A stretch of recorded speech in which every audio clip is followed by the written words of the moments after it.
morning, students. I am here to explain the topic dimension formula, which is the part of unit first. Dimension फॉर्मूले से पहले हमें ये समझना है कि फिजिकल क्वांटिटी होती क्या है. फिजिकल क्वांटिटीज़ वो क्वांटिटी होती हैं जो कि डायरेक्टली या इनडायरेक्टली किसी भी तरीके से हम उसको मेजर कर सकते हैं. There are two types of physical quantity. One is fundamental quantity and the other one is derived quantity. Fundamental quantity means वो क्वांटिटी जो किसी पे डिपेंड नहीं करती है. For example mass, length, time, ये जो जितनी भी क्वांटिटीज़ होती हैं ये किसी पे डिपेंड नहीं करती है. और हम बात करते हैं, अगर हम डिराइव क्वांटिटी की बात करें तो डिराइव क्वांटिटी वो क्वांटिटी होती है जो डिपेंड करेगी हमारी फंडामेंटल क्वांटिटी पे. जैसे फोर्स है, फोर्स डिपेंड करता है मास पे. तो जैसे ही हमने देखा यहाँ पे कि डिराइव क्वांटिटी है फोर्स, लेकिन वो किस पर डिपेंड कर रही है? मास. मास मतलब फंडामेंटल क्वांटिटी पे.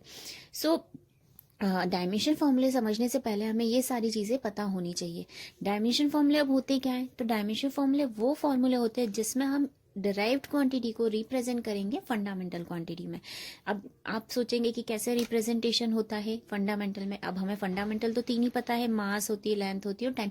और भी होती हैं जैसे करंट हुआ, टेम्परेचर हुआ, ये सारी भी हमारी फंडामेंटल क्वांटिटीज ही होती हैं. लेकिन हम जो अभी समझ रहे हैं वो है मास, लेंथ और टाइम के फॉर्म में.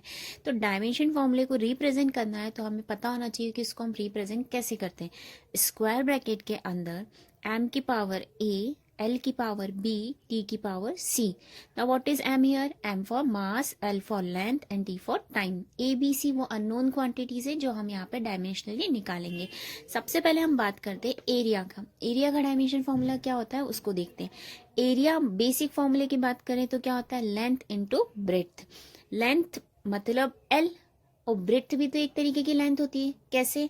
हम एक रेक्टेंगल को कंसीडर करते हैं. अगर मैंने बोला उसकी लेंथ है 2 मीटर और ब्रेथ है 4 मीटर, तो both are the units in metre. मतलब दोनों यूनिट कैसी हैं? मीटर में है. तो हम ब्रेथ को भी क्या कंसीडर करेंगे? एल ही कंसीडर करेंगे. तो एल इंटू एल, अब पावर ऐड होगी बेस से में तो एल स्क्वायर आएगा. अब इसको डायमेंशनली लिखे हम तो स्क्वायर ब्रैकेट, हमें सिर्फ एल ही पता है, एम और टी नहीं है, तो हम उसकी पावर क्या कर देंगे? 0. तो एम की पावर 0, एल की पावर 2, टी की power 0. Now next one is volume. Volume का फॉर्मूला क्या होता है बेटा? Length into breadth into height. Length है एल, ब्रेथ भी एल, हाइट भी तो एल ही रहेगी. उसको भी हम हमेशा काय में लेते हैं बेटा? मीटर में लेते हैं. तो L into L into L क्या मिला? L cube. तो इसका डायमेंशन फॉर्मूला हो गया m0, l3, t0. Now next,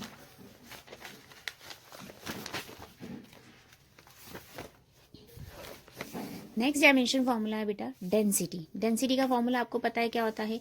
mass upon में वॉल्यूम. मास को हम रिप्रेजेंट करेंगे m से और वॉल्यूम का भी हमने प्रीवियसली निकाला था, मिला था हमें l क्यूब. अब l की पावर 3 नीचे है, ऊपर जाएगी तो l की पावर प्लस की है तो काय में हो जाएगी? माइनस में. तो m l माइनस 3. अब इसको डायमेंशनली रिप्रेजेंट करना है तो स्क्वायर ब्रैकेट m है यहाँ पर तो m की पावर 1, l की पावर -3, t नहीं है तो t की पावर क्या होगी बेटा? 0. अब हम बात करते हैं वेलोसिटी की. नाउ वेलोसिटी का फॉर्मूला होता है डिस्प्लेसमेंट अपॉन टाइम, यानी डिस्टेंस बोल सकते हैं हम. कैसे होता है डिस्प्लेसमेंट? डिस्टेंस इनकी यूनिट भी मीटर में होती है तो इसको हम लिख सकते हैं L और टाइम को हम लिखेंगे T. तो T ऊपर जाएगा तो L T इनवर्स हो जाएगा. अब यहाँ पर कौन नहीं है? M नहीं है तो M की पावर हो गई 0, L की पावर 1, T की power -1. Acceleration due to gravity. Acceleration normal acceleration भी होता है और एक्सेलरेशन ड्यू टू ग्रेविटी भी वही होता है, जिसका फॉर्मूला होता है वेलोसिटी अपॉन टाइम.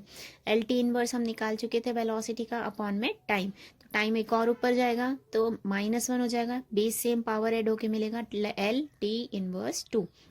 अब यहाँ पर कौन नहीं है बेटा? m नहीं है तो m की पावर हो गई 0, l1, t -2. फोर्स की बात करें तो फोर्स होता है मास इंटू एक्सेलरेशन. मास को हम रिप्रेजेंट करेंगे m से, एक्सेलरेशन को करेंगे lt -2 से. अब हमारे पास फॉर्मूला हो गया m1 lt -2. ये एक फॉर्मूला ऐसा है जो आपको याद रखना ही पड़ेगा. बहुत सारी जगह हम लोग फोर्स का फॉर्मूला यूज करेंगे. वर्क क्या होता है? Force into displacement. तो फोर्स का डायमेंशन फॉर्मूला रख दिया हमने mlt inverse 2 into L. Base same power add हो गई तो ml2 t -2.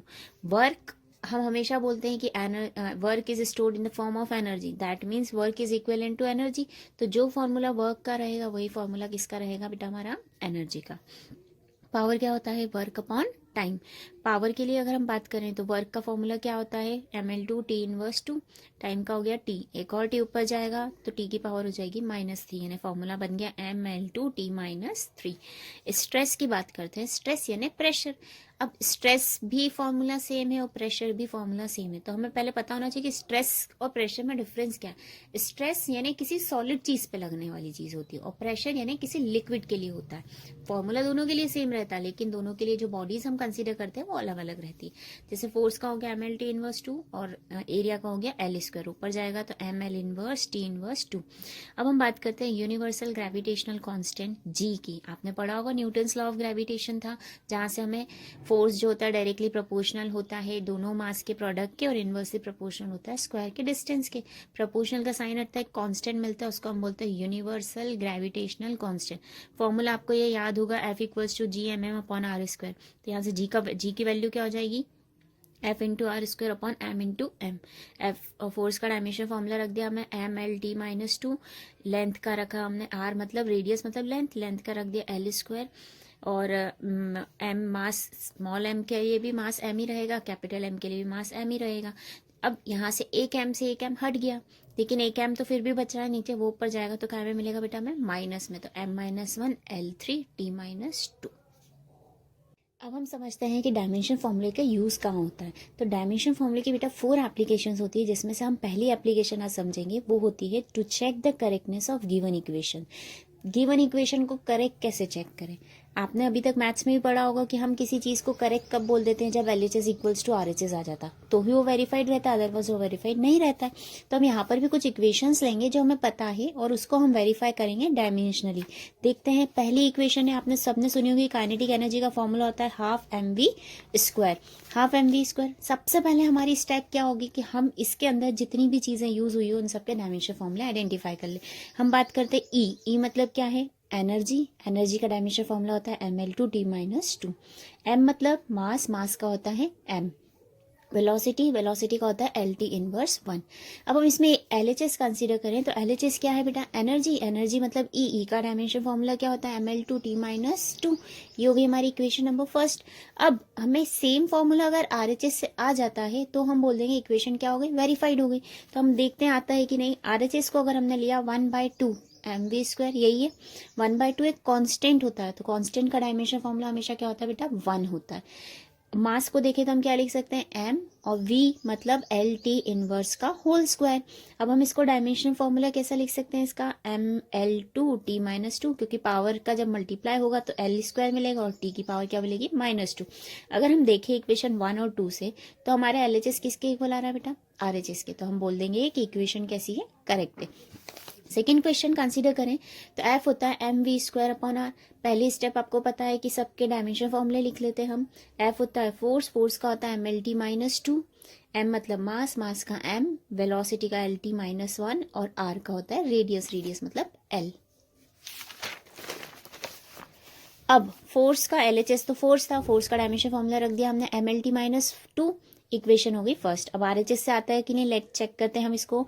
mv² upon r, m को लिखेंगे हम कैपिटल M से, v मतलब LT -1 का होल स्क्वायर और लेंथ होती है रेडियस। अब L स्क्वायर पावर मल्टीप्लाई होगी इसमें, ऐसे t -1 है तो उसकी मल्टीप्लाई हुआ 2 के साथ, तो t की पावर मिली हमें -2। एक L से एक L हट गया, लेकिन ऊपर एक L स्टिल है, तो हम बोल देंगे कि mlt इनवर्स 2। स्क्वायर ब्रैकेट के अंदर हम लिखते हैं इसको। अब आप कंपेयर करिए फर्स्ट और सेकेंड इक्वेशन से, आपको LHS इक्वल्स टू क्या मिल गया, RHS। अब नेक्स्ट एग्जांपल हम देखें तो E इक्वल्स टू क्या होता है, mgh। LHS वही E मतलब एनर्जी का होता है ml2 t -2, इक्वेशन होगी फर्स्ट। RHS mgh, m मतलब मास, g मतलब एक्सेलरेशन ड्यू टू ग्रेविटी, जिसका होता है LT -2, और H मतलब होता है L। जब आपने इन सब की बेस सेम है, पावर मल्टीप्लाई करी तो हमें मिला ml2 t -2। From equation 1 and 2 हमें क्या मिल गया, LHS इक्वल्स टू RHS। बेटा ऐसे बहुत सारे क्वेश्चंस होते हैं, लेकिन अभी हम ये बेसिक 3 समझते हैं जिससे आपको आगे के समझ में इजीली आ जाएंगे। सबसे पहले आपको इनको समझने के लिए आपको ये पता होना चाहिए कि डायमेंशन फॉर्मूले कैसे निकालते हैं। उसके लिए आपको प्रैक्टिस करना रहेगा। बेसिक फॉर्मूले के यूज से आप डायमेंशन फॉर्मूले इजीली निकाल सकते हैं।